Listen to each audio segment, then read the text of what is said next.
بسم اللہ الرحمن الرحیم اللہم صلی علی محمد وعلی آل محمد۔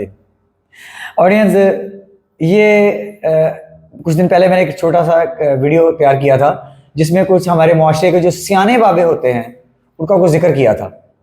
آج پھر ایک سیانہ بابا میرے ہتھے چڑھا ہے، ذرا اس کی ویڈیو دیکھیے پھر آپ سے بات کرتا ہوں۔ جب غوث پاک قبر مبارک میں گئے تو انہوں نے اپنا حلیہ چھپا لیا، عام آدمی کی طرح بن گئے۔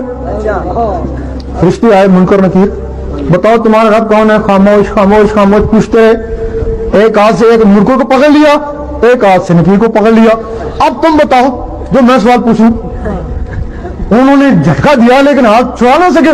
اللہ سمجھ گئے بس کسی مصیبت میں پھنس گئے۔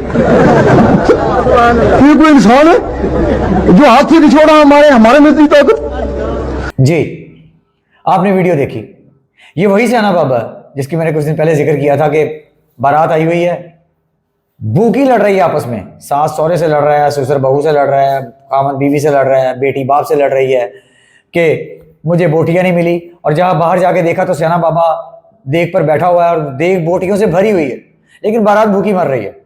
اب یہی وہ سیانہ بابا، اس طرح کے کئی سیانے بابے معاشرے میں ہمارے موجود ہیں، اور اس سیانے بابے نے مجھے امید ہے کہ اپنے خاندان میں کوئی 15% فیصلے بھگتائے ہوں گے، 15% پنچایتیں اس میں کلیئر کی ہوں گی، کوئی 10% لوگوں کی فوتگیاں بھگتائی ہوں گی، کوئی 30% شادیاں بھگتائی ہوں گی، اور یہ معاشرے میں سیانہ بابا مشہور ہوگا۔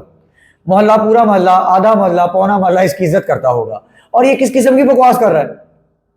دیکھیں، سب سے پہلی بات تو یہ ہے کہ یہ جو خبر ہے، یہ جو نکیر کو گردن سے پکڑنے والی ہاتھ سے، یہ قبر سے باہر کیسے آئی؟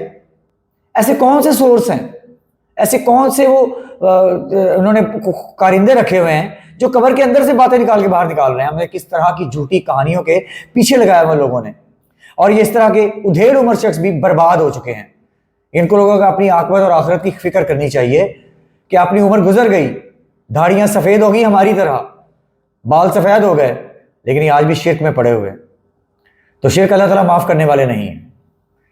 اللہ تعالیٰ فرماتے ہیں کہ نبی صلی اللہ علیہ وسلم لوگوں سے کہہ دو کہ آپ کو کہ انسان زمین و آسمان بھر کے گناہوں سے لے کے آ جائے، لیکن اگر اس نے شرک نہیں کیا تو میں اس کو معاف فرما دوں، اور قیامت کے دن، روز حساب کے دن، میں اس کی شفاعت کے ساتھ کھڑا ہوں، اس کو بخش دوں گا۔